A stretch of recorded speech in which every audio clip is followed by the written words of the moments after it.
पिछली बार की है।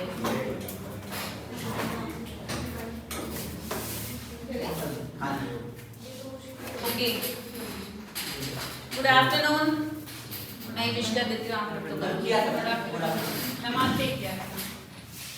ओके। तबियत सब ठीक है? प्रवेशिका, मैं ले जाऊँ फोन? नहीं, मन कर रहा था, दे दो, गिफ्ट करना चाहते हो तो। नहीं, मुश्किल से मिला था। हाँ, तो फिर इसको रख दो, जब तक लेक्चर चल रहा है कोई फोन नहीं निकालेगा, ठीक है? हाँ, बैग में ही रख दो, वेल एंड गुड है। आगे रख दो टेबल पे, आगे सारे फोन। ओके, हाँ आगे रख दो, नो प्रॉब्लम, साइलेंट पे करके रखो। ओके लिसन, आज हम स्टार्ट करेंगे चैप्टर 5। चैप्टर 5 क्या है? ऑर्गेनाइजेशन फैसिलिटेटिंग बिजनेस, ठीक है? इसका क्या मतलब है कि जो बिजनेस को फैसिलिटेट करने वाले कुछ ऑर्गेनाइजेशंस के बारे में हम लोग पढ़ने वाले हैं। बिजनेस फैसिलिटेटर्स, कोई बता सकते हैं नाम से क्या रिप्रेजेंट हो रहा है? बिजनेस फैसिलिटेटर्स, फैसिलिटेटिंग बिजनेस मतलब बिजनेस को चलने में या चलाने में हेल्प करना। कुछ इंस्टीट्यूशंस, कुछ ऑर्गेनाइजेशंस होती हैं जो बिजनेस को हेल्प करती हैं डायरेक्टली और इनडायरेक्टली। जैसे अगर हम बात करें, बहुत सारे इंस्टीट्यूशंस हैं जिनके बारे में बात करेंगे। आपके बुक में, आपके मॉड्यूल में उसको 2 सेक्शन में डिवाइड किया गया है। जैसे कौन कौन से 2 सेक्शंस हैं? कुछ नॉन फंडिंग इंस्टीट्यूशंस होती हैं और कुछ फंडिंग इंस्टीट्यूशंस हैं, ठीक है? मैं डायरेक्ट आ रही हूँ यहाँ पर, मेन आपका यही है इस चैप्टर में। स्टार्टिंग के जो 1-2 पेज हैं, लाइक ये वाला पेज, ये जो पेज है ये आपका इंट्रोडक्शन पेज है, इसको रीड आउट कर लेना। जो हम आगे पढ़ने वाले हैं वही उसी सभी को मिलाकर यहाँ पर बताया है कि एक आरबीआई होता है, आरबीआई का मतलब होता है रिजर्व बैंक ऑफ इंडिया, वो क्या काम करती है। सीसीआई होता है, सीसीआईएस कंपटीशन कमीशन ऑफ इंडिया, वो क्या करती है? कंपटीशन को बूस्टअप करती है। मतलब जो भी इन सबके जितने भी हम यहाँ पर पढ़ने वाले हैं उनका एक ब्रीफ दे रखा है, ओवरव्यू गिवन है, तो रीड आउट आप लोग कर लेना, ठीक है? देखिए, और इसमें क्या कह रहे हैं कि government as a business facilitator, क्या गवर्नमेंट हेल्प करता है किसी भी बिजनेस को, उसके बिजनेस को रन करने में? करता है ना? कैसे करता है? लोन वगैरह, लोन देता है, स्कीम है, टैक्स वगैरह कम लगा देता है, किसी सब्सिडी प्रोवाइड करता है, पॉलिसीज बनाता है, लाइक बहुत सारे उनको रिबेट देना, है ना, कि इन चीजों के थ्रू उनको स्टार्टअप में हेल्प करना, डिफरेंट पॉलिसीज इंट्रोड्यूस करना जो डायरेक्टली और इनडायरेक्टली कहीं ना कहीं बिजनेस को हेल्प कर रहा है। तो यस वी कैन से कि गवर्नमेंट जो है एक बिजनेस फैसिलिटेटर की तरह काम करता है, ठीक है? अब आते हैं हमारे मेन टॉपिक पर। कुछ नॉन फंडिंग इंस्टीट्यूशंस हैं जो बिजनेस को हेल्प करती हैं, प्लस कुछ फंडिंग इंस्टीट्यूशंस आती हैं, ठीक है? नॉन फंडिंग इंस्टीट्यूशंस में क्या क्या आते हैं? आरबीआई, सेबी, सीसीआई और IRDAI। क्या है ये सब? RBI is reserve bank of India, जो कि एक सेंट्रल बैंक है, बैंकर्स का बैंक है। SEBI, securities and exchange board of India. Securities यानी आपके कोई भी इंस्ट्रूमेंट्स हो सकते हैं, शेयर्स, डिबेंचर्स, या उनको परचेज करना, उनकी एक्सचेंज से रिलेटेड जो भी एक बोर्ड बनाया गया है जो सबको डील करता है, जिसे हम बोलते हैं SEBI. CCI is competition commission of India. जैसे जितने भी बिजनेस ऑर्गेनाइजेशंस होते हैं उनका आपस में कंपटीशन होता है, तो उस कंपटीशन को भी कि फ्रूटफुल मैनर में चले, एक पॉजिटिव मैनर में चले, उसको हैंडल करता है सीसीआई, है ना, कि कैसे कंपटीशन चल रहा है उनके बीच में। IRDI insurance regulatory development authority of India, ये क्या करता है? ये पूरे इंश्योरेंस सेक्टर को हैंडल करता है। इंश्योरेंस से रिलेटेड जितने भी कंपनीज आती हैं उनको हैंडल करता है। जो भी इंश्योरेंस पॉलिसी मेकर्स होते हैं उनको किस तरीके से पॉलिसीज बनानी है, जो उनके क्लाइंट्स हैं उनके साथ कैसे बिहेवियर होना चाहिए, कब उनका क्लेम उनको प्रोवाइड करना चाहिए, जो भी रूल्स एंड रेगुलेशंस है वो आईआरडीआई बनाता है। छोटा सा स्मॉल ब्रीफ था, ठीक है? अभी हम इन सबको डिटेल में करेंगे, राइट? तो हम स्टार्ट करते हैं आरबीआई से। बेसिकली क्या होगा यहाँ पर, मैं आपको इनकी थोड़ी थोड़ी कहानी सुनाऊंगी। कहानी याद हो गई तो आपके एमसीक्यूज भी इजीली कवर हो जाएंगे। वैसे पूरी कहानी आपके बुक में गिवन है, ठीक है? सबसे पहले हम बात करते हैं आरबीआई। हाँ जी, तो आरबीआई से तो आप सब लोग वाकिफ हो, है ना? रिजर्व बैंक ऑफ इंडिया क्या होता है ये? क्या, कौन सा बैंक है ये? अपेक्स बैंक है ना, it is a bankers bank है ना। ये जितने भी हमारे बैंक हैं उन सभी को क्या करता है, फंड्स प्रोवाइड करता है, उनको मैनेज करता है, उनको प्रॉपर्ली कंट्रोल करता है। अगर किसी भी बैंक को फंड की रिक्वायरमेंट है तो वो यही प्रोवाइड करता है। इवन ये भी अपने क्या करता है, सरप्लसेस को उनको प्रोवाइड करता है, वहां से उनको सबमिट कराता है। और सबसे मेन इसका जो रोल होता है एक इकोनॉमी में क्या करता है, इन्फ्लेशन, मनी सप्लाई, इन सबको कौन हैंडल करता है, आरबीआई। कैसे हैंडल करता है, इन्फ्लेशन इज महंगाई बढ़ जाना है ना। रोहन, क्या होता है इन्फ्लेशन, महंगाई बढ़ जाना। जैसे अगर मैं कहूं कि 10 साल पहले अगर आप 10 रुपए में 2 पेन खरीद रहे थे, अब ये मत कहना कि आज भी मैम 10 रुपए में 2 पेन मिल जाते हैं, 2 रुपए में 1 पेन मिलता है, लेकिन वही पेन आज यानी 5 साल या 10 साल बाद आपको 15 रुपए में वही 2 पेन मिल रहे हैं, है ना। तो बहुत से बच्चों को क्या होता है, इन्फ्लेशन जो कॉन्सेप्ट है उसमें बहुत ज्यादा डाउट होता है। डाउट कैसे, अब इनडायरेक्टली आप कहोगे मैम जो 10 रुपए में 2 मिल रहा था तो 15 रुपए में 2 मिल रहे हैं, यानी मनी की वैल्यू तो बढ़ गई ना, है ना। मनी की वैल्यू बढ़ गई या घट गई, बढ़ गई मनी की वैल्यू, घट गई मनी की वैल्यू। पहले आप 5 रुपए में 1 पेन ले रहे थे, अब वही 1 पेन के लिए आपको 8 रुपए देने पड़ रहे हैं। पहले कम पैसे में वो चीज मिल जाती थी, लेकिन अभी आपको एक ही चीज पाने के लिए आपको ज्यादा पैसे देने पड़ रहे हैं, यानी कि उसकी कीमत घट गई ना। तो उसे हम कहते हैं इन्फ्लेशन, महंगाई बढ़ जाना। मनी सप्लाई को भी आरबीआई हैंडल करता है। इसको इन डिटेल आगे अभी करेंगे कि मनी सप्लाई को कैसे हैंडल करता है। मनी सप्लाई क्या है, जो भी मार्केट में जितना भी पैसा घूम रहा है वो मनी सप्लाई है ना। कि अगर मार्केट में 100 रुपए घूम रहा है, देखो इन्फ्लेशन और मनी सप्लाई का कैसे कनेक्शन है। अगर मैं कहूँ ये आपका मार्केट है, ठीक है, मार्केट में 100 रुपए है, तो मार्केट में जितने भी प्रोडक्ट्स, अगर प्रोडक्ट्स आपके कैसे हैं, कांस्टेंट है, अगर गुड्स आपके कांस्टेंट है तो जितने भी गुड्स मार्केट में अवेलेबल है वो 100 रुपए में ही उसकी डीलिंग होगी। जितने भी नेगोशिएशन होगा, जो परचेज एंड सेल होगा, वो सब 100 रुपए में ही घूमेगा ना। अगर मार्केट में पैसा 100 रुपए है तो वही 100 रुपए घूमेंगे पूरे मार्केट में, यस और नो। वही अगर क्या करता है आरबीआई, बढ़ाकर 100 रुपए को 200 रुपए कर देता है, मनी सप्लाई को बढ़ा देता है। लेकिन आपकी जो गुड्स है वो कैसे हैं, कांस्टेंट है, सेम है, वही गुड्स है। अब क्या होगा, उन्हीं गुड्स के लिए अब 200 रुपए आपके पास, यानी आपका नेगोशिएशन पावर जो है वो बढ़ जाएगा। आप उन्हीं गुड्स की आपकी जो कीमत है वो क्या हो जाएगी, बढ़ जाएगी। जो चीज आप 10 रुपए में नेगोशिएट करके बाय एंड सेल कर रहे थे, अभी उसी का प्राइस 20 रुपीज हो जाएगा, ठीक है। तो उसे हम कहते हैं लाइक इन्फ्लेशन हो जाना, ठीक है। इन डिटेल अभी और आगे डिटेल में करेंगे। थोड़ी सी इसकी हिस्ट्री पढ़ते हैं, बुक में भी देख सकते हो आप अगर आपको बुक में देखना है। देखिए जो आरबीआई है ये कब एस्टैब्लिश किया गया था, 1 अप्रैल। ये लर्न करनी है आपको, इनमें से ही क्वेश्चंस आएंगे, एमसीक्यूज आएंगे, ठीक है। तो ये बहुत इंपॉर्टेंट है, इनको सबको लर्न करना। 1 अप्रैल 1935 को इनकॉर्पोरेट किया गया था। बट जो ये एक्ट था, एक्ट कब पास हुआ था, 1934 में। कौन सा एक्ट था, reserve bank of India act 1934। ये 1934 में पास किया गया था। जब 1934 में पास किया गया था, दैट मींस इंडिपेंडेंस से पहले। तो वहां पर क्या था कि प्राइवेटाइजेशन का रोल था, ओनरशिप कैसा था, प्राइवेट ओनरशिप था। लेकिन ये जो प्राइवेट ओनरशिप है इसको कन्वर्ट कर दिया गया फुल्ली, किसके, गवर्नमेंट के हाथ में ले लिया गया। कब, 1949 में। 1949 में इसको फुल्ली गवर्नमेंट ओनरशिप में कन्वर्ट कर दिया गया था। 34 में जब इसको पास किया गया था प्राइवेट ओनरशिप था, और 1949 में फुल्ली गवर्नमेंट ओन्ड हो गया था, ठीक है। जब इसका क्या था, हेडक्वार्टर इसका पहले कहाँ था, कैलकाटा में। जब कोलकाता बना भी नहीं था ना, कोलकाता में कन्वर्ट नहीं होता तो कैलकाटा में था। लेकिन कौन से ईयर में, 1937 में इसका जो हेडक्वार्टर है उसको कहाँ शिफ्ट कर दिया गया था, परमानेंटली मुंबई में शिफ्ट कर दिया गया था।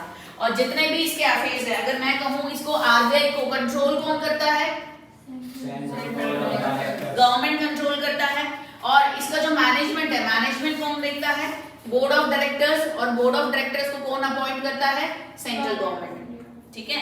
तो इन शॉर्ट जो भी है इसको पूरा हैंडल कौन कर रहा है, गवर्नमेंट हैंडल कर रहा है। गवर्नमेंट ओनरशिप है ना, सेंट्रल गवर्नमेंट के थ्रू ओनरशिप है।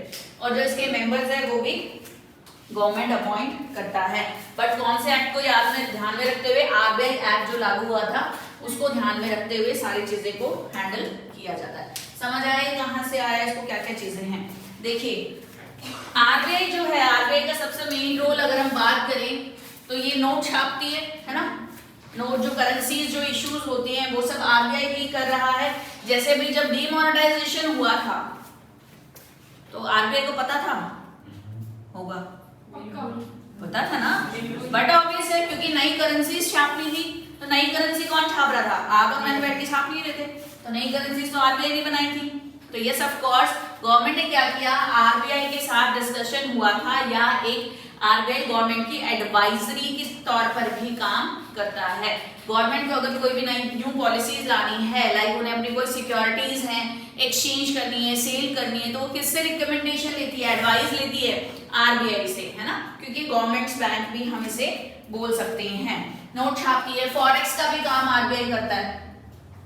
फॉरेक्स क्या होता है, फॉरेन करेंसी रिजर्व या फॉरेन एक्सचेंज की हम बात करें वो भी, उसका भी होल्ड पूरा आरबीआई के पास होता है। जो भी मनी सप्लाई है मार्केट में उसको भी आरबीआई क्या करता है, मैनेज करता है, हैंडल करता है। इन डिटेल आगे पढ़ेंगे। मनी सप्लाई जो अफेक्ट करता है वो सीआरआर और एसएलआर के बेसिस पर मनी सप्लाई जो है वो अफेक्ट होती है। सीएलआर क्या है और एसएलआर क्या है अभी हम करेंगे। अगर आपको पूरा ही पता होगा कैश रिजर्व रेशियो होता है, SLR statutory liquidity ratio. But ये एक्चुअली होता क्या है, क्या काम करता है, बैंक्स के कैसे ट्रांजैक्शंस होते हैं जब ये चीज जो है इनकॉर्पोरेट होती है, और करंट रेट इनका क्या चल रहा है, करंट रेट भी क्वेश्चन में पूछ सकते हैं। ठीक है, तो इस तरीके की चीजें हम क्लियर करेंगे। अगर मनी सप्लाई को बूम अप करना है तो वो सब इस पर डिपेंड करता है। जो आरबीआई है वो इनमें चेंजेस करेगा तो मनी सप्लाई में चेंजेस हो जाएगा। वो कैसे अभी हम आगे पढ़ेंगे, पहले रोल की बात कर लेते हैं। तो फॉरेक्स को भी संभालता है, मनी सप्लाई को भी हैंडल करता है। ठीक है, जो क्या करता है, ये बैंकर्स का बैंक है। यस ऑफ कोर्स जितने भी हमारे कमर्शियल बैंक्स हैं उनको अभी कोई भी रिक्वायरमेंट है, कोई भी प्रॉब्लम है, कोई फाइनेंशियल नीड है, वो किसके पास जाएंगे, आरबीआई के पास। आरबीआई उसको हैंडल करता है। ठीक है, इवन गवर्नमेंट की भी अगर कोई भी फाइनेंशियल नीड है तो कौन उसको पूरा करेगा, आरबीआई पूरा करेगा, है ना। एक जोड़ा बनाने की ट्रेनिंग मैं अभी दे दूं, खड़ी होके सबका ध्यान उधर है, जो भी पीछे बैठे हैं इतना ध्यान से देख रहे हो कि हमेशा जूड़ा कैसे बना रही है। आरबीआई इंपॉर्टेंट नहीं है, वो जूड़ा इंपॉर्टेंट है। देखो एमसीक्यू आएंगे कि अमीषा ने जूड़ा बनाते हुए कितने ट्विस्ट दिए थे अपने बालों में, है ना। चलिए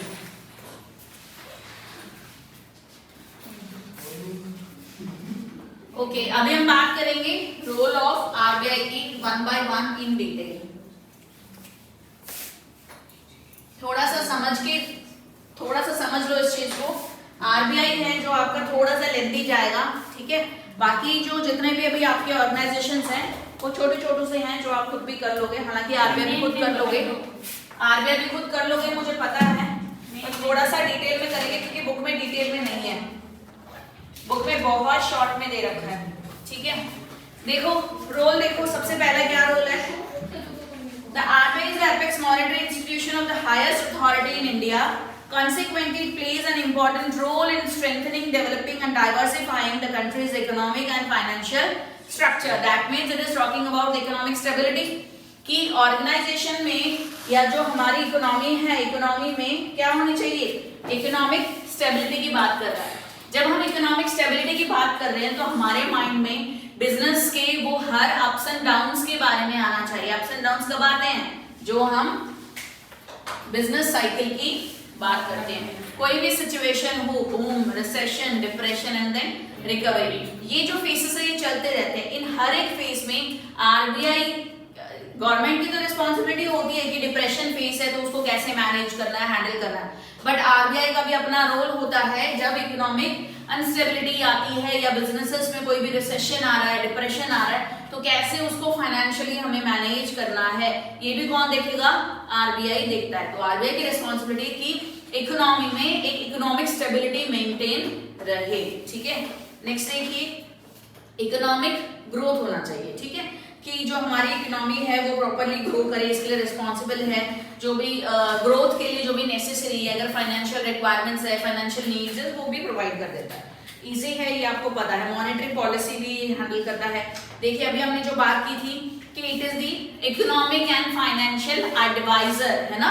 जो आरबीआई है वो इकोनॉमिक और फाइनेंशियल एडवाइजर है फॉर दी गवर्नमेंट। जैसे डिमोनेटाइजेशन वाला एग्जांपल हमने लिया था, तो गवर्नमेंट ने एडवाइस तो ली होगी ना कि अगर ये हम करना चाहते हैं, क्या इतने नोट छप सकते हैं, क्या ऐसा हो सकता है, और भी बहुत सारी चीजें हैं जब गवर्नमेंट क्या करती है, एडवाइस लेती है फ्रॉम आरबीआई। तो एक एडवाइजर का भी काम करती है।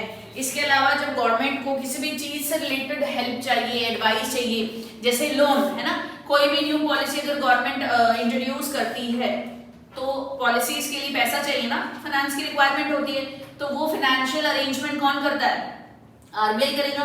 तो गवर्नमेंट क्या करेगी, उसके साथ बैठकर सलाह करेगी कि ये हमारी पॉलिसी, हम जो है न्यू पॉलिसी इंट्रोड्यूस करना चाहते हैं, तो ये मैनेज हो पाएगा, इतनी इसकी रिक्वायरमेंट होगी, अवेलेबल हो सकता है, नहीं हो सकता है। तो लोन्स एंड एडवांसेस से रिलेटेड सब कुछ क्या एडवाइस कौन करेगा, आरबीआई। ठीक है, नेक्स्ट देखिए,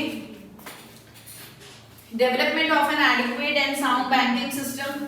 बैंकिंग सिस्टम को प्रॉपरली मैनेज करना, जितने भी हमारे कमर्शियल बैंक है कि जो बैंकिंग सिस्टम है वो प्रॉपरली एडिक्वेट मैनर से चल रहा है या नहीं चल रहा है, वो भी कौन देखेगा, आरबीआई देखेगा।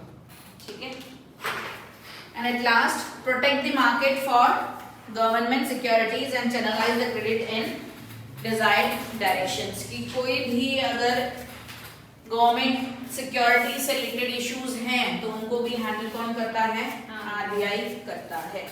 ठीक है, इन शॉर्ट देखिए फंक्शंस, देखिए इसके फंक्शंस आपको सारे आते हैं। सबसे पहला फंक्शन क्या है, करेंसी इश्यू करता है। ठीक है, सेकंड जो टफ लगेगा हम उसको डिस्कस करेंगे, ये ऑलरेडी डिस्कस्ड है, आपको पता है, रीड करोगे आप समझ जाओगे। ठीक है, करेंसी इश्यू करता है, yes. Second, it is banker to the bank, yes ma'am, है ना, बैंकर्स का बैंक है, बैंक को कोई भी नीड है, कोई भी रिक्वायरमेंट है तो वो ये हेल्प करता है उन चीज में। इसको बैंकर्स टू द गवर्नमेंट, है ना, गवर्नमेंट के कोई लोन है, एडवांसेस है, ट्रेजरी बिल्स है, कोई सिक्योरिटी है, कोई ट्रांजैक्शन करनी है, डे टू डे ट्रांजैक्शन है गवर्नमेंट के, वो सब आरबीआई करेगा। Custodian of foreign exchange reserves, यानी जो भी फॉरेन एक्सचेंज रिजर्व्स है, एक्सचेंज करना है, वो सब उसका कस्टोडियन का तरह काम करता है। कंट्रोलर ऑफ क्रेडिट, जो भी क्रेडिट है उसको ये मैनेज करता है, कंट्रोल करता है, कितना क्रेडिट अवेलेबल होना चाहिए, कितना नहीं होना चाहिए।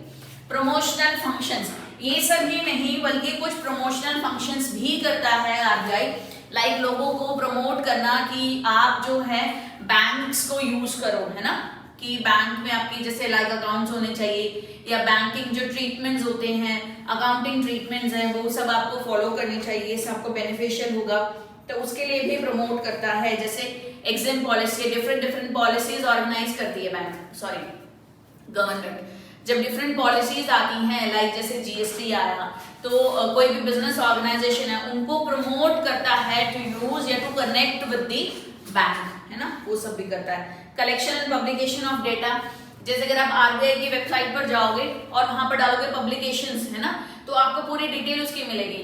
वीकली डेटा पब्लिश करते हैं और आपके डेली डेटाज भी मिलेंगे, आपके ईयरली एनुअल डेटाज भी आपको इजीली अवेलेबल हो जाते हैं, तो पब्लिकेशंस भी इनकी होती हैं। क्लियर है ये? देखो ये सब आप लोग रीड करना, आपको समझ आ जाएगा। ठीक है, जो इसका सबसे इंपॉर्टेंट है, मेन है, वो आपको करा रही हूँ। जो आरबीआई का रोल है, आपके बुक में 3 रोल दिए हैं, करेंसी पॉलिसी, क्रेडिट पॉलिसी और डेवलपमेंट ऑफ फाइनेंशियल सिस्टम। ठीक है, वर्ड से आपको समझ आ रहा होगा। क्रेडिट करेंसी पॉलिसी में ले जैसे मनी सप्लाई की हम बात कर रहे हैं, ठीक है, क्रेडिट पॉलिसी की हम बात कर रहे हैं, या इन्फ्लेशन, सीआरआर, एसएलआर, इनकी हम बात कर रहे हैं, उनको मैनेज करना means he is making some kind of policy related with the currency, जो हमारी करेंसी से रिलेटेड है। क्रेडिट पॉलिसी जो हम बेसिस पॉइंट्स की बात करेंगे, कितना वो क्रेडिट अवेलेबल कर रहा है पब्लिक को, उसके बारे में जो अभी डिटेल में करेंगे। ठीक है, और डेवलपमेंट ऑफ फाइनेंशियल सिस्टम की बहुत सारी प्रमोशनल एक्टिविटीज भी करता है, तो डेवलप कर रहा है फाइनेंशियल सिस्टम को। देखो सबसे इंपॉर्टेंट जो है बुक के अकॉर्डिंग आपका आरबीआई जो है वो कंप्लीट हो गया है। अब जो मैं थोड़ा सा आप लोगों के साथ डिस्कस करना चाहती हूँ वो है सीआरआर और एसएलआर। ये क्लियर होना जरूरी है। पता ये क्या होता है? थोड़ा सा ध्यान से समझना क्या होता है, बताइए प्लीज यूज। हम कैसे जरूरत है तो वो होता है जो सारे बैंक कुछ हिस्सा छूट करते हैं RBI के पास। कि हाँ हाँ। हम ज़्यादा और ऐसा लाभ वो सरप्लस मनी होता है।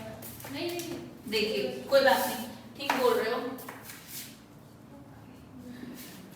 ये कोई पर्सन हो सकता है, कोई इंस्टीट्यूशन हो सकता है, कोई भी कंपनी हो सकती है, ठीक है। यहाँ पर क्या है, हमारा बैंक है, यहाँ पर हमारा क्या है, बैंक है।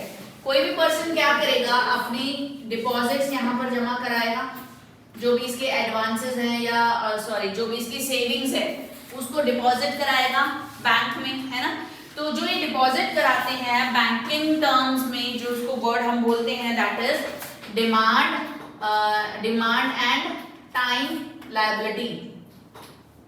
जितने भी डिपॉजिट्स होते हैं उसे हम बोलते हैं net demand and time liability. ये क्या होता है, एक बैंक के पास, ये तो एक पर्सन है या मैं कहूँ एक इंस्टीट्यूशन है या एक कंपनी, कोई भी हो सकता है। तो इसने अगर सपोज कुछ अमाउंट बैंक में डिपॉजिट किया तो ऐसे नंबर ऑफ पीपल होंगे, नंबर ऑफ इंस्टीट्यूशंस होंगे जो बैंक में अपना पैसा डिपॉजिट कर रहे हैं, है ना। तो उन सब ने मिलकर जितना टोटल बैंक के पास पैसा है उसे हम बोलते हैं net demand and time liability. ये इसकी एक लायबिलिटी है कि इतने डिपॉजिट उसके पास आए। फॉर एग्जाम्पल अगर किसी बैंक के पास 100 करोड़ जो है टोटल डिपॉजिट्स है, टोटल डिपॉजिट कराया अपने सेविंग्स डिपॉजिट किए समय, ठीक है। तो अभी बैंक के पास कितनी राशि है, सेविंग्स है 100 करोड़ यहाँ पर है। तो जो आरबीआई है, आरबीआई क्या कहता है कि भाई जो तेरे पास जितना अभी net demand and time deposit है उसका कुछ परसेंट तुझे मेरे पास सबमिट कराना होगा एज अ रिजर्व, मेरे पास रखना पड़ेगा। फॉर एग्जाम्पल वो कहता है कि तुझे 4% अपने इस अमाउंट का 4% मेरे पास रखना पड़ेगा।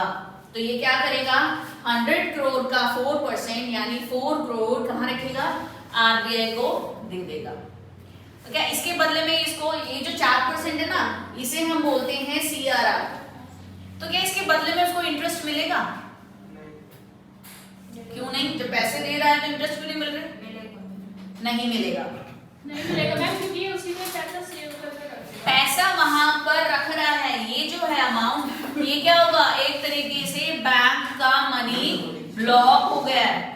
ये क्या कर रहा है, अपनी डिपॉजिट नहीं कर रहा है वहां पर, अपनी एज अ सेविंग्स उसके पास नहीं रख रहा है जो उसके बदले में उसको इंटरेस्ट देगा, ठीक है, समझ रहे हो। ये क्या कर रहा है, ये कंडीशन लगा दिया आरबीआई ने कि जो भी तेरे पास डिपॉजिट्स है उसका 4%, ये जो सीआरआर रेट है ये मेरे पास एज अ ब्लॉकेज मनी रखा रहेगा, तुझे यहाँ रखने पड़ेंगे। इसीलिए हर बैंक ये चाहता है कि जो सीआरआर रेट है जितना कम हो उतना अच्छा। बोलो मैम, फिर जब वो वापस मांगेगा तब तो उस मनी की वैल्यू भी कम हो जाएगी ना।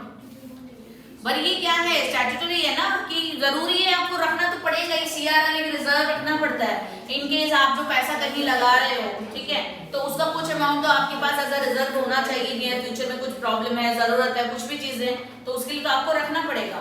सीआरआर ये कंडीशंस है जिसको रखने हैं।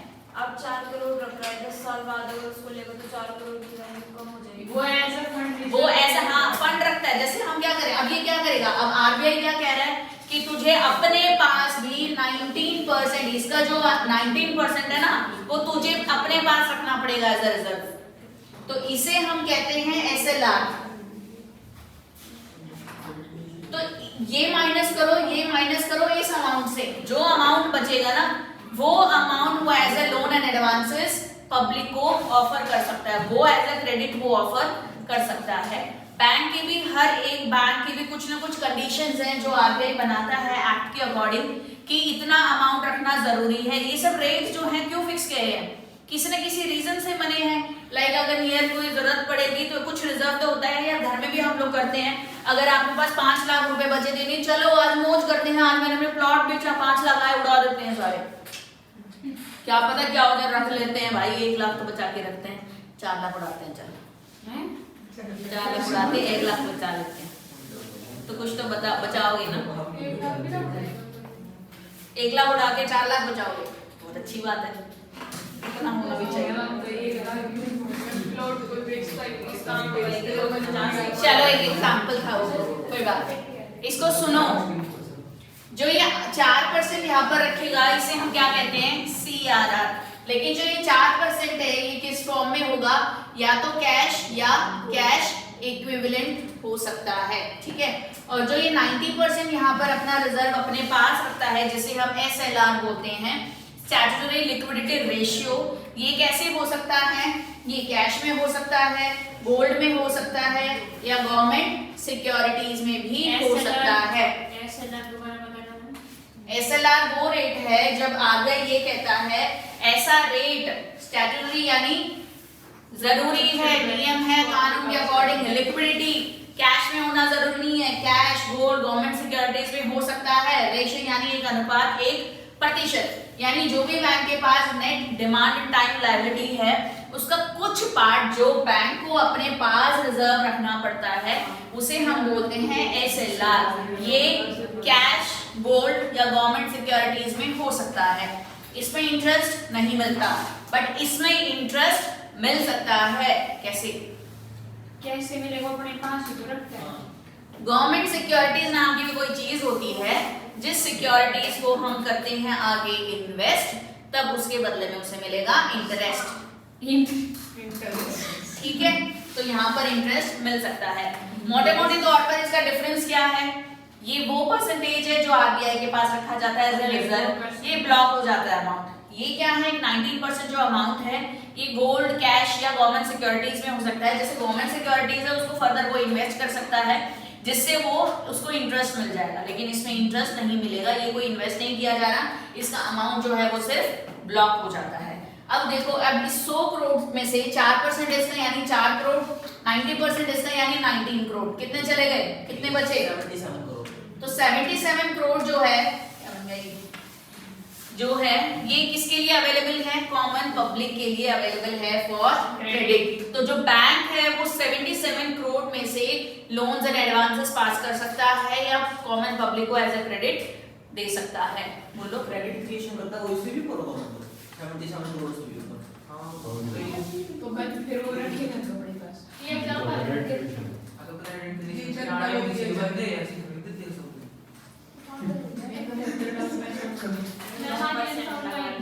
चलो अब इससे देखो मनी सप्लाई को कैसे हैंडल होगा। तो ये क्या है, ये मनी है जो अवेलेबल है क्रेडिट के लिए, ठीक है। अब अगर ये मनी वो चाहता है, RBI चाहता है कि ज्यादा मनी अवेलेबल हो गवर्नमेंट पब्लिक को, तो वो क्या करेगा, इनके रेट्स कम कर देगा जिससे ये मनी सप्लाई बढ़ जाएगी। अगर मनी सप्लाई कम रखना है तो इनके रेट्स बढ़ा देगा और मनी सप्लाई कम हो जाएगी। तुम्हारा होमवर्क है, इनके करंट रेट क्या है ये आपको आइडेंटिफाई करने हैं, गूगल कर लेना घर जाके, अभी नहीं, घर जाके कर लेना, ठीक है। तो समझ आया CRR और SLR आया कहाँ से। आपकी जो बुक है, बुक में एक लाइन में दिया है CRR ये होता है, SLR ये होता है, दैट्स इट। ये सिर्फ आपकी अंडरस्टैंडिंग के लिए कैसे होता है, क्या होता है, कहाँ से डिफरेंस आया, नहीं, ये सिर्फ आपके समझने के लिए। टेस्ट में क्या आएगा, लाइक CRR क्या होता है, बस SLR क्या होता है पूछ लेते हैं, करंट परसेंट क्या है, करंट रेट क्या है ये पूछ सकते हैं, ठीक है। तो सिर्फ इतना आपको अपडेट रहना जरूरी है। जब एग्जाम के लिए जाओगे तो एक बार करंट रेट देख लेना, ये बदलते रहते हैं, ठीक है। अब हम बात करेंगे, आपके मॉड्यूल में 2 टर्म्स और गिवन है, वो क्या है, बैंक रेट हमने पहले भी डिस्कस किया है, और डिस्काउंटिंग रेट, बैंक रेट और डिस्काउंटिंग रेट। देखो, जैसे कोई बिजनेसमैन है, से फॉर एन एग्जांपल श्यामलाल, ठीक है। श्यामलाल को क्या हुआ, किसी ने BOE दिया, bills of exchange. Bills of exchange क्या होता है, जिसमें लिखकर देता है कि 3 महीने बाद मैं तुझे 4 लाख रुपए दूंगा। तो एक BOE दे दिया श्यामलाल को, ठीक है। पर श्यामलाल क्या कहता है, भाई मैं 3 महीने का इंतजार नहीं कर सकता, मुझे पैसे अभी चाहिए, मुझे अभी चाहिए। तो वो क्या करता है, बैंक के पास जाता है अपना बीओई बैंक को दे देता है कि भाई ये 4 लाख का है, तुझे मिल जाएगा।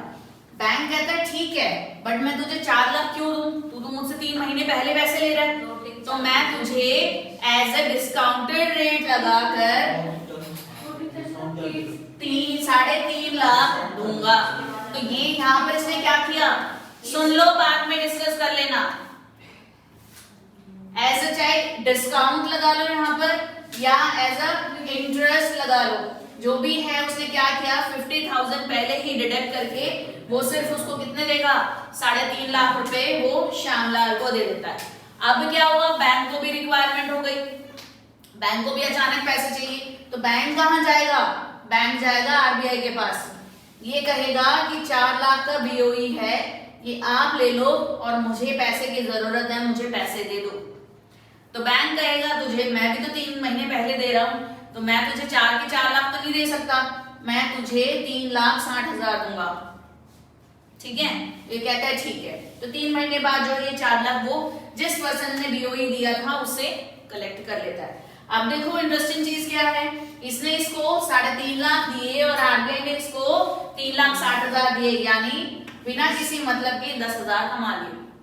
ये हमने क्या किया था, एक अंदाजा लगाया था, एक एग्जाम्पल के तौर पर ऐसे रफली लिया था। ठीक है, ये जो पॉइंट होता है ना, ऐसे नहीं होता कि चल 4 का तो 3.5 ले जा, 4 का तो 3.25 ले जा। ये कैसे डिपेंड करता है, ये बैंक रेट के अकॉर्डिंग होता है। जो परसेंट बैंक रेट का चल रहा होता है उसी परसेंट के अकॉर्डिंग काम करता है। ठीक है, जैसे अभी करंट बैंक रेट क्या है, फिलहाल तो 4.25 है, तुम एग्जाम्पल के तौर पे ले लो कि 6% है। ठीक है, अगर 6% है तो आरबीआई क्या करेगा, बैंक रेट इस पर लगेगा ना, बैंक पर जो इसको दे रहा है उस पर बैंक रेट लगेगा। तो 6%, 4 लाख का 6% कितना हो गया, 24,000। तो आरबीआई क्या करेगा, 4 लाख में से 24,000 डिडक्ट करके जो बाकी का अमाउंट है वो इसको देगा एज अ डिस्काउंटिंग रेट। ये क्या कर देगा, ये री डिस्काउंट करके देगा ना इसको।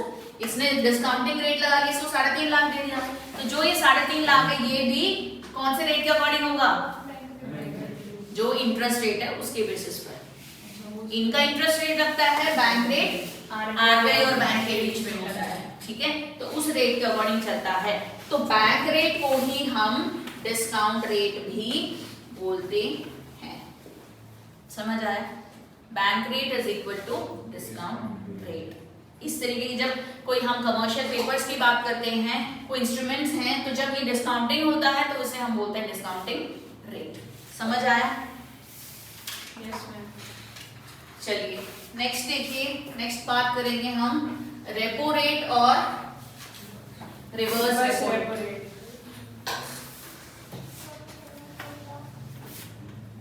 रेपो रेट और reverse repo rate. Repo rate को हम क्या बोलते हैं, फाइनेंशियल, कुछ और भी बोला जाता है ना रेपो रेट को। रेपो रेट तो वो रेट होता है जिस पे आरबीआई परचेज रीपर्चेज ऑप्शन भी बोलते हैं रेपो रेट को। ठीक है, ये क्या होता है, शॉर्ट टर्म के लिए होता है, चाहे रेपो रेट हो या रिवर्स रेपो रेट हो। सॉरी, जो बैंक रेट है वो क्या होता है, वो लॉन्ग टर्म के लिए होगा। ठीक है, रेपो रेट हो या रिवर्स रेपो रेट हो, दोनों ही शॉर्ट टर्म पीरियड के लिए होता है। अब देखो क्या होता है इसमें, जैसे बैंक है, ठीक है,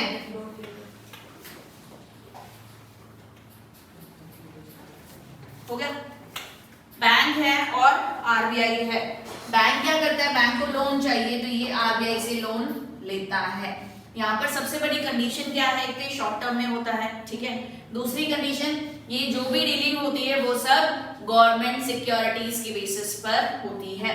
बैंक के पास जो गवर्नमेंट सिक्योरिटीज थी वो क्या करेगा, अपनी गवर्नमेंट सिक्योरिटीज आरबीआई को दे देगा। ठीक है, कुछ शॉर्ट टर्म पीरियड के लिए, मानो इसने 2 मंथ्स के लिए, 2 मंथ्स के लिए इसने लोन लिया।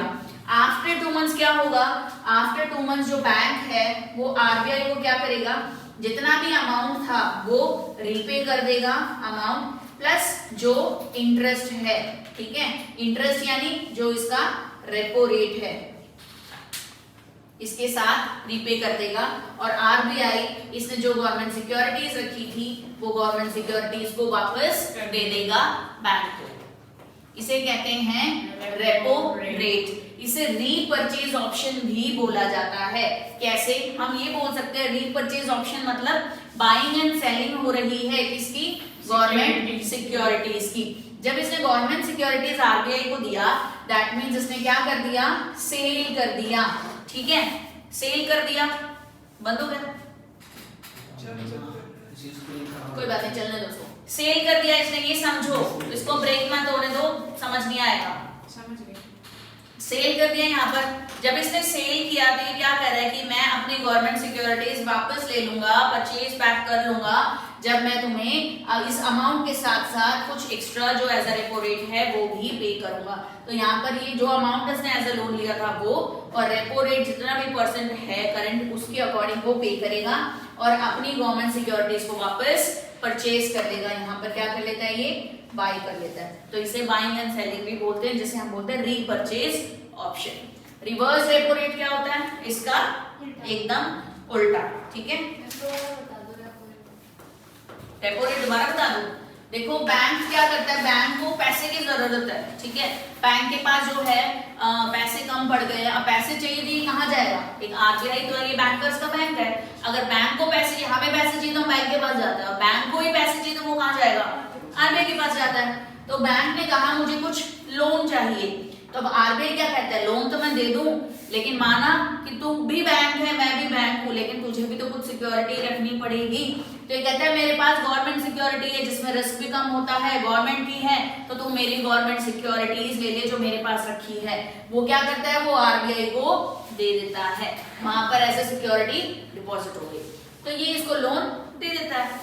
2 महीने का, 5 महीने का शॉर्ट टर्म है, शॉर्ट टर्म लोन था। जब आफ्टर 2 मंथ 2 महीने के लिए लोन लिया, और 2 महीने बाद क्या होगा? ये बैंक जो लोन लिया था वो पैसा वापस देगी ना आरबीआई को। जब इसने पैसा क्या किया? रीपे किया। तो पैसा देगा तो जो अमाउंट लोन लिया वो तो लेगा ही लेगा, है ना, मतलब वो अमाउंट वापस लेगा, प्लस इंटरेस्ट भी देना होता है ना। तो वो इंटरेस्ट किस रेट पर लगता है? जो रेपो रेट होता है वो रेपो रेट लगेगा यहाँ पर। रेपो रेट क्यों? क्योंकि शॉर्ट टाइम पीरियड है। अगर लॉन्ग टाइम पीरियड होता तो क्या होता? बैंक रेट होता। ठीक है, समझ आया? लॉन्ग टाइम पीरियड होता, मोर देन 3 इयर्स होता तो ये क्या लगता? बैंक रेट लगता। लेकिन अभी शॉर्ट टाइम पीरियड है तो रेपो रेट लगेगा। जो भी करंट रेपो रेट है वो प्लस जो भी उसका अमाउंट था वो वापस दे देगा। जब पैसे वापस दे दिए तो जो as a security government securities ने रखी थी वो आरबीआई बैंक को वापस दे देता है। ठीक है, रीपरचेज बोला जाता है कि बाइंग एंड सेलिंग के तौर पर भी हो सकता है। जब ये गवर्नमेंट सिक्योरिटी दे रहा है, मतलब हम बोल सकते हैं इसने अपनी गवर्नमेंट सिक्योरिटी इतने पैसों के लिए बेच दी, समझ गए? इतने पैसों के लिए बेच दी, और ये वो पैसे प्लस कुछ और एक्स्ट्रा पैसे लगाकर अपनी सिक्योरिटी को वापस खरीद लेता है। तो ये सेलिंग हो गया और यहाँ पर बाइंग हो गया। अब रीपरचेज की बात करोगे तो ये उल्टा ले लो। ठीक है, तो क्या होता है? आरबीआई क्या करेगा? अपनी गवर्नमेंट सिक्योरिटीज बैंक के पास रखता है। जब आरबीआई को जरूरत पड़ती है तो वो इस बैंक से लेगा, तो अपनी गवर्नमेंट सिक्योरिटी रख देता है। वही सेम जो जहां बैंक था यहाँ पर आरबीआई आ जाएगा और यहाँ बैंक आ जाएगा। तो इसे हम बोलते हैं रिवर्स रेपो रेट। ठीक है, बस उसका उल्टा, उसे हम बोलेंगे रिवर्स रेपो रेट। समझ आया? CRR, SLR, bank rate, discounting rate, repo rate and reverse repo rate, इनमें से क्वेश्चंस आते हैं। मैम, गवर्नमेंट सिक्योरिटीज ओरिजिनली कौन इशू करता है? गवर्नमेंट सिक्योरिटीज इशू कौन करता है? गवर्नमेंट ही करती है। Central government? व्यक्ति गवर्नमेंट है पर उसको सब ओट होती है, मैनेज जो करता है वो आरबीआई करता है, और सिक्योरिटीज है तो इसका जो हैंडल करने वाली सिचुएशन है वो कहेंगे कि सेबी करती है सारा कुछ सिक्योरिटीज का। पर जो गवर्नमेंट सिक्योरिटी मतलब गवर्नमेंट ओन्ड सिक्योरिटीज है तो उसमें रिस्क भी कम होता है, रुकने का केस नहीं होगा। तो bank rate and repo rate में क्या डिफरेंस हुआ? Bank rate is for long term period, है ना, और repo rate is for short time period. Bank rate में गवर्नमेंट सिक्योरिटीज होती है? नहीं होती, है ना। रेपो रेट में गवर्नमेंट सिक्योरिटीज के बेसिस पर ही सारी डीलिंग होती है। बैंक रेट में डिस्काउंटिंग रेट होता है, जो हम लोग क्या करते हैं BOE या जो भी कमर्शियल पेपर्स है उसके बेसिस पर करते हैं। और रेपो रेट में या रिवर्स रेपो रेट में होता है कोई डिस्काउंटिंग रेट नहीं होता। ये छोटा सा माइन्यूट सा डिफरेंस है। क्लियर है RBI? नेक्स्ट देखिए सेबी। सेबी बंद तो नहीं हो गई। सेबी क्या होता है? Securities and exchange board of India. Securities मतलब शेयर्स हो सकते हैं, डिबेंचर्स हो सकते हैं, कोई भी हमारे क्या हो सकते हैं ऐसे इंस्ट्रूमेंट, ऐसे हमारे सिक्योरिटीज हो सकते हैं जिनमें हम डीलिंग करते हैं, बाइंग एंड सेलिंग करते हैं, एक्सचेंज करते हैं। तो इनके बाइंग एंड सेलिंग, इनके एक्सचेंज को हैंडल करने के लिए एक बोर्ड बनाया गया जिसे हम बोलते हैं securities and exchange board of India. देखो ये कहां से आया? जो securities and exchange board of India है, पहले क्या था? CCI के नाम से इसको जानते थे, है ना। CCI क्या होता है? कंट्रोलर ऑफ कैपिटल इश्यूज, है ना। कैपिटल इश्यूज यानी कैपिटल मार्केट, जो भी सिक्योरिटीज की मार्केट है ना, तो उसको कंट्रोल करना इस कंट्रोलर ऑफ कैपिटल इश्यूज। तो CCI के नाम से जाना जाता था। कब तक इसको हैंडल करते थे? CCI 1947, ठीक है। इसके बाद क्या हुआ? अप्रैल 1988 में सेबी हमारे सामने कॉन्स्टिट्यूट हुआ, ठीक है। सेबी आया और इसका जो एक्ट है सेबी एक्ट कब पावर में आया? 1992 में सेबी एक्ट लागू किया गया। अच्छा देखो सेबी एक्ट यानी इसके भी एक बोर्ड था, ठीक है। तो जो भी बोर्ड है इसका, अच्छा इसको कौन रेगुलेट करता है? पार्लियामेंट नहीं, वो तो पास होता है। तो गवर्नमेंट ऑफ इंडिया, ठीक है। तो देखो जो चेयरमैन है उसको अपॉइंट कौन करेगा? उसको सेंट्रल गवर्नमेंट अपॉइंट करेगा, प्लस उसके अलावा कुछ 2 मेंबर्स और चाहिए तो उसको भी सेंट्रल गवर्नमेंट अपॉइंट करेगा। और इसके अलावा 5 मेंबर्स भी ऐड होंगे जो as a full time members, whole time members रहेंगे, उसे भी सेंट्रल गवर्नमेंट ही इंट्रोड्यूस करता है, अपॉइंट करता है। सिर्फ एक मेंबर है जिसे कौन अपॉइंट करता है? RBI। तो MCQs आते हैं, इसका एक बार आया भी है 2019 में कि सेबी बोर्ड में RBI की तरफ से कितने मेंबर होते हैं या RBI कितने मेंबर अपॉइंट कर सकता है? तो ओनली 1 मेंबर जो है वो RBI अपॉइंट करता है या नॉमिनेट करता है, ठीक है। तो सेबी का रोल क्या होता है? सिक्योरिटीज को इशू करना, उसको हैंडल करना, मैनेज करना, कोई भी अगर प्रॉब्लम है उसको प्रॉपरली मैनेज करना, जो भी हमारे फ्रॉड ना हो, मतलब जो भी हमारे सिक्योरिटीज होल्डर्स हैं उनके इंटरेस्ट को ध्यान में रखना। तो ये सारा काम क्या करता है? इन्वेस्टर्स का प्रॉपर तरीके से प्रोटेक्ट करना, जो भी हमारे कैपिटल मार्केट है उसको प्रॉपरली रेगुलेट करना कि वो प्रॉपर तरीके से मेंटेनली चल रहा है या नहीं चल रहा है, ये सब सेबी करता है। देखिए इसके 3 मेन फंक्शंस दिए हैं जो आप चैप्टर 4 में भी पढ़ोगे। क्या क्या है? लेजिस्लेटिव, जुडिशियरी और एग्जीक्यूटिव। लेजिस्लेटिव क्या होता है? लेजिस्लेटिव मींस लॉ बनाना, ठीक है, जिसमें हम वेरियस काइंड ऑफ लॉ बनाते हैं related to the securities. Executive में क्या करते हैं? जो भी लेजिस्लेटिव में लॉ बनाए गए हैं उसको एग्जीक्यूट करते हैं, इंप्लीमेंट करते हैं। और लॉ बनाने में, एग्जीक्यूट करने में कहीं भी कोई भी प्रॉब्लम आती है, कोई फ्रॉड होता है, कुछ भी चीजें होती हैं, तो वो जुडिशियरी में क्या करते हैं? उसका सोल्यूशन निकाला जाता है, जैसे जुडिशियल कोर्ट्स होते हैं उन चीजों में, ठीक है। अच्छा, और सेबी तो हमारा एक क्या है? सेबी बोर्ड तो है कि जो भी सिक्योरिटी से रिलेटेड प्रॉब्लम्स हैं उनको हैंडल करना, जो हमारे इन्वेस्टर्स हैं उनको प्रोटेक्ट करना, वो सब सेबी करता है। लेकिन बहुत बार ऐसा होता है, कुछ केसेस हैं जो इन्वेस्टर्स का क्या होता है, सेबी कोई भी अगर डिसीजन देता है तो इन्वेस्टर्स उससे खुश नहीं होते हैं। उनको लगता है कि सेबी ने हमारे फेवर में या हमारे अकॉर्डिंगली उसको उसका जजमेंट नहीं किया है। तो इसके खिलाफ जब अगर हमें जाना हो तो हम कहाँ जा सकते हैं? सिक्योरिटीज एपीलेट ट्रिब्यूनल होता है, जहां पर अगर हम इसके जजमेंट से खुश ना हो तो हम यहाँ पर अपील कर सकते हैं, जो अपीलेट कोर्ट बोला जाता है। क्या नाम है इसका? सिक्योरिटीज एपिलेट ट्रिब्यूनल, ठीक है। और सेकेंड नंबर पे होता है, यहां से भी अगर तुम्हें लग रहा है प्रॉपर जजमेंट नहीं आया, मेरे फेवर में सिचुएशन नहीं है, मैं इसके डिसीजन से खुश नहीं हूं, तो हम कहां जा सकते हैं? Supreme court, court of all courts, ठीक है। देखिए नेक्स्ट है पावर्स ऑफ सेबी, वो आप लोग रीड आउट करोगे, इजी है। सेबी के क्या पावर है? जैसे लॉ एक्सचेंजेस को संभालना, फाइनेंशियल इंटरमीडिएट्स को हैंडल करना, शेयर्स का सब कुछ देखना। So this was SEBI, SEBI में ज्यादा कुछ नहीं है, ठीक है। नेक्स्ट जो आपका थर्ड नॉन फंडिंग इंस्टीट्यूशन है वो कौन सा है? CCI। CCI is competition commission of India. I think competition के बारे में बताना है जरूरी कि कंपटीशन क्या होता है, अच्छा होता है या नहीं होता है, कंपटीशन करना चाहिए या नहीं करना चाहिए। अच्छा इसमें देखो एक चीज है जो इम्पोर्टेंट हम लोग यहाँ पर मिस कर गए कि जो सेबी का हेडक्वार्टर है वो कहाँ पर है? मुंबई में है सेबी का हेडक्वार्टर, ठीक है। बट इसके रीजनल ऑफिसर्स कहाँ पर है?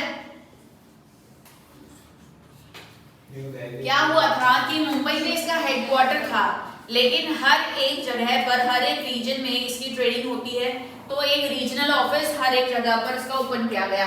नॉर्थ में न्यू दिल्ली, साउथ में चेन्नई, कलकत्ता, साउथ में कलकत्ता, ईस्ट में साउथ में चेन्नई, और ईस्ट में कोलकाता, और वेस्ट में अहमदाबाद। क्वेश्चंस आते हैं इसमें से, एमसीक्यूज आते हैं, 100% एक क्वेश्चन तो आएगा इसमें से कि सेबी का जो रीजनल ऑफिस है वो साउथ में कहां पर है, तो उसका आंसर होगा चेन्नई। तो चेन्नई आपको कोई ना कोई एक ऑप्शन जरूर होगा, ठीक है।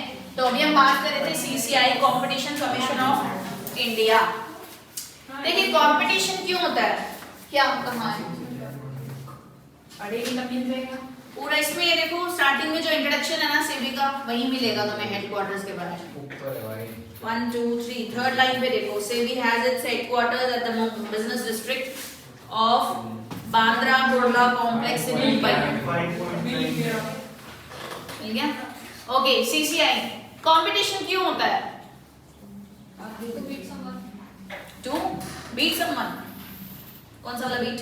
वो तो बिना कंपटीशन के भी कंपटीशन का बेसिक रीजन क्या है? Competition, why competition? खुद पे टॉप पे देखना।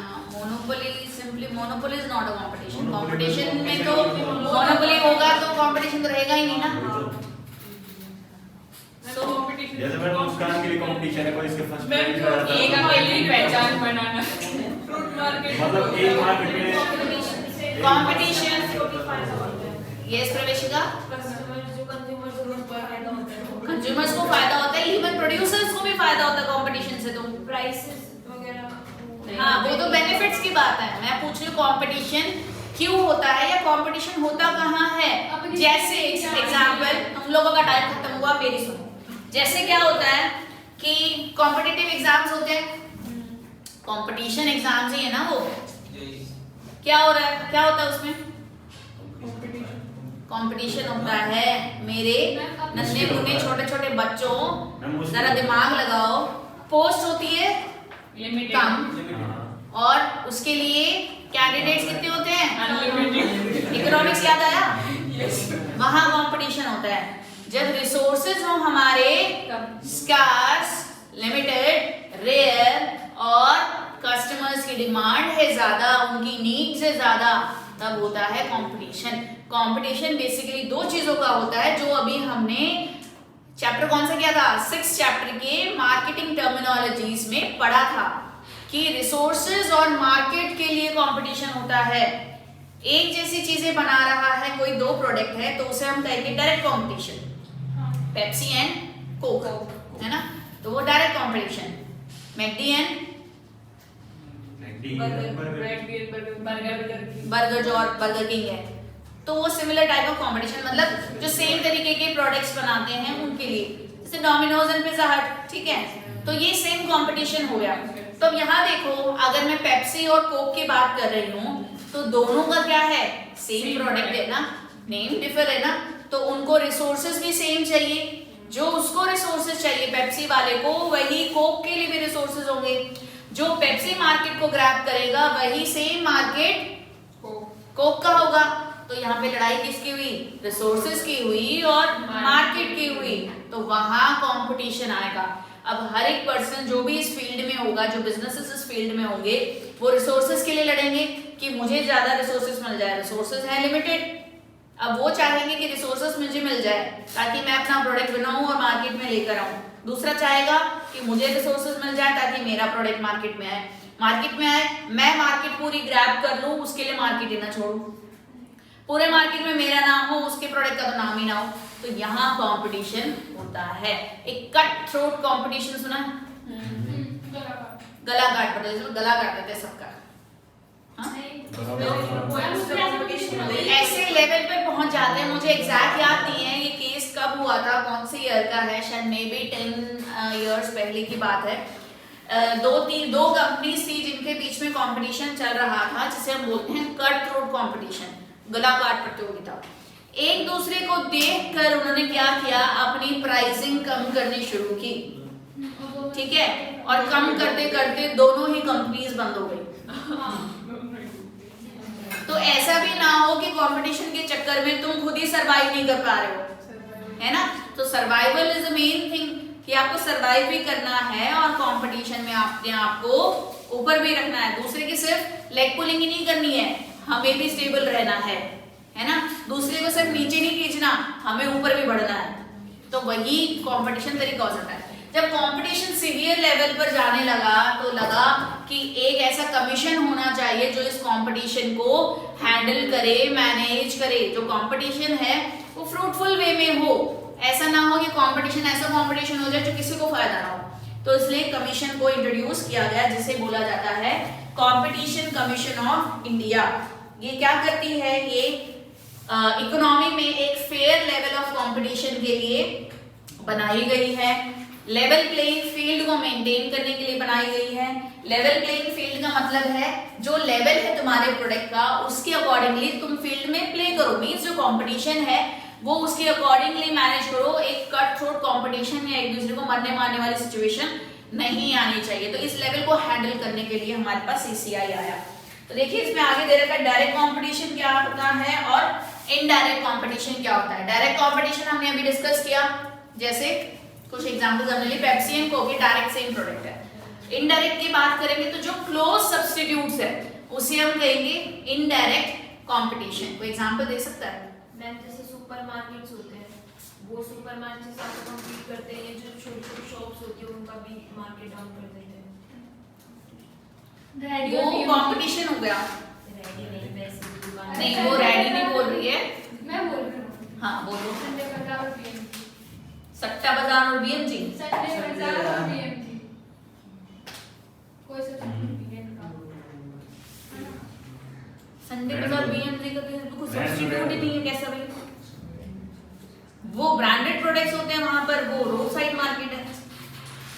क्लोज सब्स्टिट्यूट्स नहीं हुए ना। तुम्हें ब्रांडेड नहीं मिला, आउट ऑफ स्टॉक हो गया, तो रोड साइड मार्केट का सामान लेके खरीद लोगे।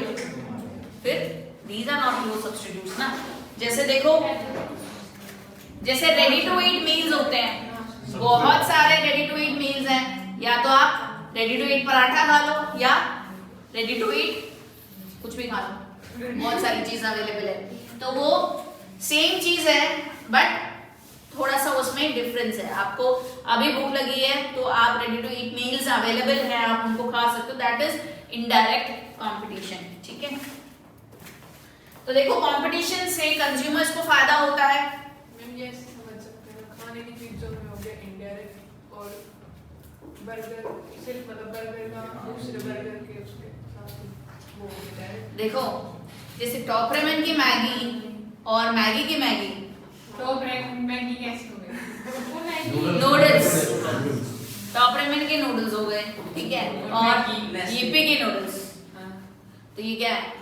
डायरेक्ट है इनडायरेक्ट है? डायरेक्ट कंपटीशन है। डायरेक्ट समझ जाओ, जो ना समझ में वो इनडायरेक्ट ये हो सकता है। इनडायरेक्ट क्या है? अभी तुम्हें कुछ मीठा खाने का मन कर रहा है, स्वीट्स खा लो या चॉकलेट खा लो। हाँ तो वही तो बोल दिया। So those are indirect, same level नहीं है, प्रोडक्ट लाइन सेम नहीं है, बट कहीं ना कहीं सिमिलर है, तो वो हो गए इनडायरेक्ट। ओके, अच्छा बताओ, कंज्यूमर्स को फायदा होता है कंपटीशन से, होता है, इनोवेशन होता है, क्रिएटिविटी होता है, प्राइस लेवल कम आ रहा है, ठीक है, या कंपटीशन हो रहा है, वैरायटी ऑफ गुड्स उनको अवेलेबल होते हैं, that is all because of competition. अच्छा, प्रोड्यूसर्स को होता है फायदा, क्या कंपटीशन से प्रोड्यूसर्स को फायदा होता है, होगा? क्या होगा? तो अपनी कॉस्ट को कम से कम करने की कोशिश करें। कॉस्ट कम करेंगे, उनका वेस्टेज कम आएगा, इनोवेटिव बनेंगे, एफिशिएंसी लेवल बढ़ेगा उनका, है ना, एक दूसरे को compete करने के चक्कर में खुद भी अच्छा हो जाते हैं, तो प्रोड्यूसर्स के लिए भी ये कहीं ना कहीं फायदेमंद है। देखो सीसीआई कब एस्टैब्लिश हुआ? ये सेंट्रल गवर्नमेंट ने एस्टैब्लिश किया था 14 अक्टूबर 2003 में, ठीक है। इसमें एक चेयरपर्सन होता है और 6 मेंबर्स होते हैं जो सेंट्रल गवर्नमेंट अपॉइंट करता है। इसकी ड्यूटी क्या होती है? कोई भी कंपटीशन के नेगेटिव इफेक्ट है तो उसको रिमूव करना, प्रॉपर स्मूथफुल फेयर कंपटीशन को प्रमोट करना, कंज्यूमर के इंटरेस्ट को प्रोटेक्ट करना, और सबसे main important free trade market को प्रमोट करना, कि फ्री ट्रेडिंग हो उसके लिए भी प्रमोट किया जाता है, ठीक है। डन। नेक्स्ट आता है IRDAI,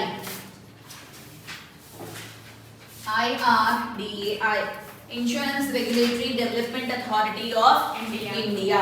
This is mainly for insurance industry in India.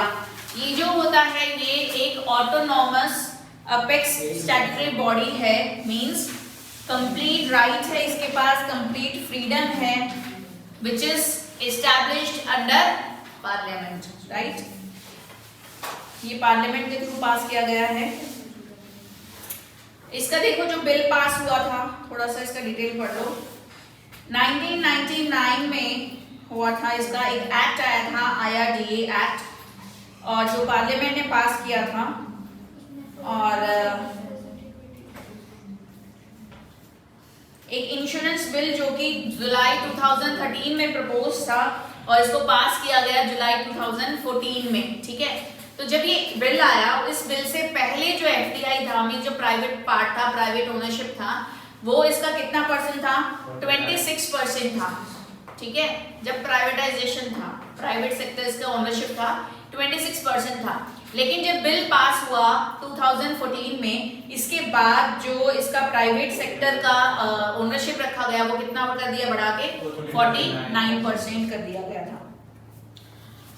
अब ये चीजें देखो क्या कहता है ये, कि इंडस्ट्री, इंश्योरेंस इंडस्ट्री के ग्रोथ को प्रमोट कर रहा है, मॉनिटर करता है, प्रमोट करता है कि जो भी हमने लॉ बनाए हैं उसको प्रॉपरली रेगुलेट किए जा रहे हैं इन इंश्योरेंस इंडस्ट्रीज।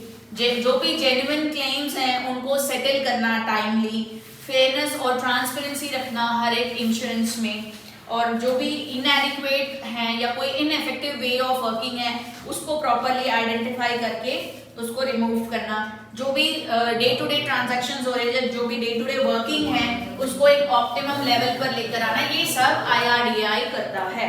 अच्छा, IRDAI की ड्यूटीज, पावर्स और फंक्शन है, ये आपका होमवर्क है, ये पढ़ोगे अच्छे से, हालांकि पढ़ना तो आपको सभी है, पर ये चीजें बिल्कुल इजी है, 1 to 1 है, रिलेटेड टू दी इंश्योरेंस। ये डिफरेंस भी है। कौन सा डिफरेंस है भाई? मेरी बुक में तो कुछ भी नहीं है। किसका डिफरेंस है ये जो विचार पढ़ाए है ना, ये विचार। लास्ट बच गया आपका फंडिंग इंस्टीट्यूशन। फंडिंग इंस्टीट्यूशन में आता है NABARD। What is NABARD? NABARD क्या होता है शिवानी?